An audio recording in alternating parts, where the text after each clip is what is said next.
တရဏဂုံတီးရဲဆိုတာဘာလို့ဆိုလိုတာပါလဲရှင်ဗျာဗုဒ္ဓဘာသာဝင်စစ်စစ်ဖြစ်ဖို့တရဏဂုံတီးဖို့လိုပါသလားအရိယာဖြစ်မှဗုဒ္ဓဘာသာဝင်အစစ်ဖြစ်တယ်ဆိုတာရောဟုတ်ပါသလားရှင်ဗျာတရဏဂုံတီးခြင်းရဲ့အကျိုးတွေကဘာလဲဘယ်အချိန်မှပြတ်ပါလဲရှင်ဗျာအခြားဘာသာဝင်တို့ရဲ့ဘာသာရေးစာများကိုဖတ်မိရင်ကြားမိရင်ယုံကြည်မိရင်ရောတရဏဂုံပြတ်ပါသလားအဲ့ဒီမှာတရဏဂုံတီးတယ်ဆိုတာပြောရမယ်ဆိုရင်တရဏဂုံဆိုတာတရဏကမနဆိုတဲ့အဓိပ္ပာယ်တကယ်ကိုအာထာယအဖြစ်စိတ်ကတဲ့စိတ်ဓာတ်ကိုဆိုလိုတယ်ပေါ့မြတ်စွာဘုရားသည်သာလေငါအတွက်ဗုဒ္ဓံတရဏံကိစ္ဆာမိဘုရားသည်သာလေတကယ်ကိုယ်ဝဲရာငါပေါ်မှာကောင်းကျိုးဆိုးချိုးကိုလမ်းညွှန်ပြတဲ့ဆရာသမားအနေနဲ့ယုံကြည်ကိုယ်ဝဲတာကိုဆိုလိုတယ်နော်မြတ်စွာဘုရားဟာငါတို့မှာဖြစ်ပေါ်လာတဲ့ဆင်းရဲဒုက္ခတွေဖယ်ရှားပေးဖို့လမ်းညွှန်ပေးတဲ့ဆရာသမားအနေနဲ့စိတ်ထဲမှာယုံကြည်ပြီးတော့လေးစားပြီးတော့ကိုယ်ပဲမယ်တရားတော်များဟာလိုက်နာကျင့်သုံးမယ်ဆိုရင်တဏှာဝကလုံးအောင်ဆွမ်းဆောင်မှုရှိနိုင်တယ်လို့ယုံကြည်တယ်မှန်ပါဗျာတန်ဃာတွေဟာကုသိုလ်ကောင်းမှုပြုလို့ရှိရင်ကောင်းကျိုးချမ်းသာတွေအတွက်ထောက်ကူဖြစ်မယ်လို့ယုံကြည်တယ်အဲ့ဒီယုံကြည်တဲ့စိတ်ဓာတ်ရှိနေသမျှကာလပတ်လုံးတရဏဂုံတည်တယ်လို့ဆိုအောင်မှန်ပါဗျာမှန်ပါသူကိုယ်တိုင်လည်းနှုတ်အားဖြင့်ဘောရတရဏကိစ္ဆာမိဓမ္မတရဏကိစ္ဆာမိတို့အဲ့ဒီစိတ်နဲ့တရဏဂုံဆောက်တည်မှတရဏဂုံတည်တယ်လို့ဆိုတယ်မှန်ပါဘုရားဘာသာဝင်ဆက်စစ်ဖြစ်ဖို့ကတရဏဂုံတည်ဖို့လိုပါသလားလို့ဆိုဘုရားဘာသာဝင်တို့ခံယူလို့ရှိရင်တော့သူကိုယ်တိုင်ကတရဏဂုံတည်မှလည်းသူကဘုရားဘာသာဖရာပေါ်မှာယုံကြည်မှုနဲ့လေးစားမှုနှစ်ခုရှိမှသူကတရဏဂုံတည်တယ်လို့ဆိုရမှာမှန်ပါဗျာတည်တယ်မတည်ဘူးဆိုတာကိုယ့်ရင်ထဲမှာဖြစ်ပေါ်လာတဲ့ဟာပို့အဓိကကြမှန်ပါဗျာကိုယ့်ရင်ထဲမှာကိုယ်ဟာဖရာဒီအမှန်တရားကိုဟောကြားဆောင်ပေးလို့လေးစားရမှာဖြစ်တယ်တရားကျင့်မယ်ဆိုရင်ဆင်းရဲကလွတ်မှာဖြစ်တယ်တန်ခါးတွေကကုသိုလ်ကောင်းမှုပြုဖို့ကောင်းကျိုးချမ်းသာတွေကိုဖြစ်စေနိုင်မှာဖြစ်တယ်မြေကောင်းတဲ့ဖွဲ့ဖြစ်တယ်လို့ဒီလိုစိတ်ထဲမှာယုံကြည်နေတယ်ဆိုရင်တော့တရဏဂုံတည်တယ်လို့ပဲပြောမှာမှန်ပါလိုပါသလားဆိုအဲ့ဒါတည်မှလည်းပဲသူကဘုရားတရားတန်ခါးကိုလေးစားမှုရှိမှာနော်မှန်ပါဗျာအရိယာဖြစ်မှာဘုရားဝတ္တဝင်အစစ်ဆိုအဲ့တော့အစစ်အတုဆိုတာဘယ်လိုပြောတာလဲဆိုဒီတရဏဂုံဆောက်တည်လိုက်ရင်လည်းဘုရားဝတ္တဝင်အစစ်ဖြစ်ပါတယ်အတုလို့ပြောတာမဟုတ်ဘူးအစစ်ပဲမှန်ပါဗျာသို့တော့အရိယာဖြစ်မှာဘုရားဝတ္တဝင်အဖြစ်ခိုင်မြဲတယ်လို့ပဲသုံးသင့်တယ်ပေါ့မှန်ပါဗျာအရိယာဖြစ်ရင်တော့ခိုင်မာသွားပြီအစစ်အတုနဲ့ခွဲလို့တော့မရဘူးမှန်ပါဗျာမှန်ပါဗျာဘုရားကိုကိုးကွယ်လိုက်တဲ့ဆိုရင်ပုရုဇဉ်လည်းပဲအစစ်ပဲမှန်ပါဘုရားကိုးကွယ်တာသူယင်ထဲမှာတကယ်ယုံကြည်ရင်သူလည်းအစစ်ပဲအတုမဟုတ်မှန်ပါဗျာနော်အဲ့တော့အရိယာဖြစ်မှဘုရားဘာသာဝင်အဖြစ်ခိုင်မြဲတယ်လို့ပဲပြောရမှာပဲအစစ်ဖြစ်တယ်လို့ဒီလိုပြောမပြောင်းလဲတော့ဘူးလို့ဆိုလို့တယ်ခိုင်မြဲတယ်ဆိုတဲ့သဘောတရားမပြောင်းလဲဘူးပုရုဇဉ်ကတော့အခုဘုရားဘာသာဝင်ဖြစ်ပြီးတခြားဘာသာဝင်ဖြစ်သွားမယ်နော်မခိုင်မြဲဘူးအရိယာကျတော့ခိုင်မြဲသွားတယ်လို့ဆိုတယ်တရဏဂုံတည်ခြင်းရဲ့အကျိုးကဘာလဲလို့ဆိုဒီတခြားကောင်းကျိုးချမ်းသာတွေတော့မပြောနဲ့ပေါ့ကိုယ့်ရဲ့ဘဝဟာမှန်ကန်တဲ့လမ်းကြောင်းတစ်ခုခံယူချက်တစ်ခုကိုရသွားတာမှန်ပါဒီလမ်းကြောင်းအတိုင်းရှောက်လန်းခြင်းအဖြစ်ရရှိနိုင်တဲ့အကျိုးတွေကတော့ရှိလာမှာပေါ့နော်မှန်ပါရှိလာမှာပေါ့တရဏဂုံတည်ခြင်းအဖြစ်သူဖရာရဲ့ဒီအဆုံးအမတရားပေါ်မှာမြဲမယ်တရားကိုကျင့်ကြံကြိုးကိုအထောက်မှုမြဲမယ်တန်ဃာတွေနဲ့ပတ်သက်ပြီးတော့လေးစားယုံကြည်မှုမြဲမယ်ဆိုရင်အဲ့ဒီမြဲခြင်းကြောင့်ကုသိုလ်အဆက်ဆက်တွေဖြစ်လာတာဒါအကျိုးပဲလို့ပြောမှန်ပါဗျာနောက်ဘဝတွေမစင်စားနဲ့အောင်မှန်ပါဗျာဒီဘဝတွေပဲအဲ့ဒါကောင်းတာတွေဆက်ပြီးတော့လုပ်ဖြစ်လာတယ်ဒါမှန်ပါဗျာဘယ်ချိန်မှာပြတ်တယ်လဲလို့ဆိုတဲ့အခါမှာတိမ်တိမ်မွေးမွေတွေနဲ့ပြတ်သွားတာတွေရှိတယ်မှန်ပါဗျာနော်ဘယ်ချိန်မှာပြတ်တယ်ဆိုရင်ဖះကိုကိုးကွယ်တာဟာတကယ်ကိုဂုံကျေးဇူးကိုဥတည်ပြီးတော့မျက်နုံကိုးကွယ်တာမဟုတ်ဘဲနဲ့လက်လာပါလို့ကျင်လို့ကိုးကွယ်ရင်ပြတ်သွားပြီမှန်ပါဗျာဒီဖះကိုးကွယ်လို့ငါစီးပွားတက်တယ်ဆိုစီးပွားတက်ချင်လို့ကိုးကွယ်ရင်တရဏဂုံမဖြစ်ဘူးမှန်ပါဗျာကြောက်လို့ကိုးကွယ်တယ်သူများတွေကကိုးကွယ်တယ်မကိုးကွယ်ရင်တခြားရန်လုံးမှကြောက်လို့ကိုးကွယ်တယ်ဒါလည်းတရဏဂုံမဖြစ်ဘူးနောက်တစ်ခုကတော့မျိုးရိုးကကိုးကွယ်လာလို့ကိုးကွယ်ရင်အစတည်းတရဏဂုံမဖြစ်ဘူးမသိပဲနဲ့ကိုယ်ပဲနော်သူတန်တရားဝကတို့တန်အောင်လမ်းညွှန်နိုင်တယ်ဆိုတဲ့ အမျက်ပေါ်မှာဥတီချက်က intention ကမြင့်မြတ်မှတရဏဂုံကတည်တယ်လို့ဆိုလို့တယ်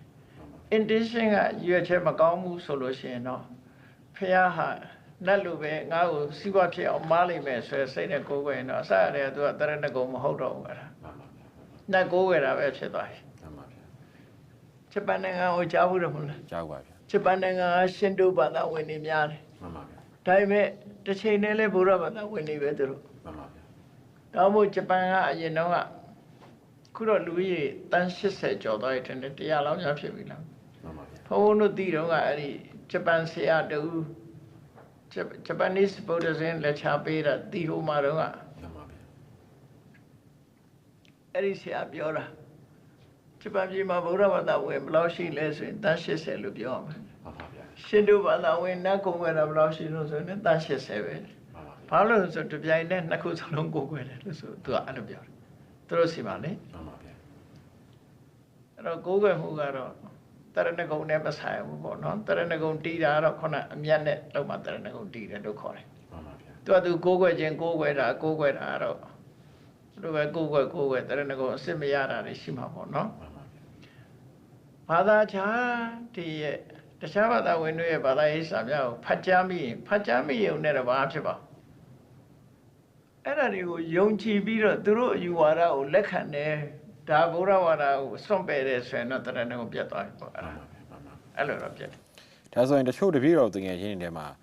အဖေကခရစ်ယာန်အမေကဗုဒ္ဓဘာသာဖြစ်တာကြောင့်သူကဒီဗုဒ္ဓဘာသာရောခရစ်ယာန်ရောနှစ်ခုစလုံးကိုးကွယ်လူတွေရှိတယ်သူတို့ကြတော့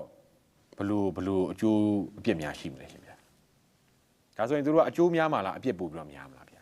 ဗုဒ္ဓဘာသာပဲဖြစ်ဖြစ်ခရစ်ယာန်ပဲဖြစ်ဖြစ်ပါဏာတိပါဒကမကျွလွန်ဘူးဆိုရင်အပြစ်မဖြစ်ဘူးတဲ့ဟာကိုယ်ဝေယုံတတ်တတ်ကလေးနဲ့ရတယ်ပါဏာတိပါဒကမသူမလုပ်ဘူးအရိဏဒနာမလုပ်ဘူးကာမေသူမေသဆရာမကျွလွန်ဘူးမုဒဝါဒတို့သူရမေရိယတော့မလုပ်ဘူးသူကကိုချင်းတရားကောင်းတဲ့လူကောင်းတရားအနေနဲ့နေတယ်ဘာသာတရားကလည်းခုနလိုပဲကိုယ်ဝေယဘာသာတစ်ခုအနေနဲ့ထားတယ်ဒုစရိုက်တွေမလုပ်ဘူးသူကဒါနလည်းလုပ်တယ်ဒုစရိုက်တွေမလုပ်ဘူးဆိုရင်ဒါသူကအပြစ်ဖြစ်စရာအကြောင်းမရှိဘူး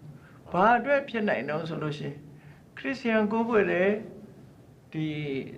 ကိုယ်ွယ်တယ်ဆိုလို့ရှိရင်ဘုရားဘာသာရဲ့ကျင့်စဉ်ကိုသူမကျင့်နိုင်ဘူးမကျင့်နိုင်သည့်အတွက်ကြောင့်မြင့်မြတ်တဲ့တရားဓုတွေအစစ်မြင့်တဲ့တရားတွေတော့မရနိုင်ဘူးအဲ့ဒါပဲဆုံးရှုံးမှာပဲဖြစ်တယ်အခြေခံကတော့သူကရှိကြမှာပဲလေကောင်းတာတွေဘယ်ဘာသာပဲဖြစ်ဖြစ်အခြေခံကောင်းတာတွေရှိတယ်ethics ဆိုတဲ့ကိုယ်ကျင့်တရားမပြတ်သေးတဲ့မြတ်တော့ဘယ်သူမှသူကခရစ်ယာန်မို့သူကမွတ်စလင်မို့ဘာဖြစ်မို့နဲ့ဆိုပြီးပြောလို့တော့မရဘူးသူလုံးတဲ့လုံးရကအကုသိုလ်တွေလား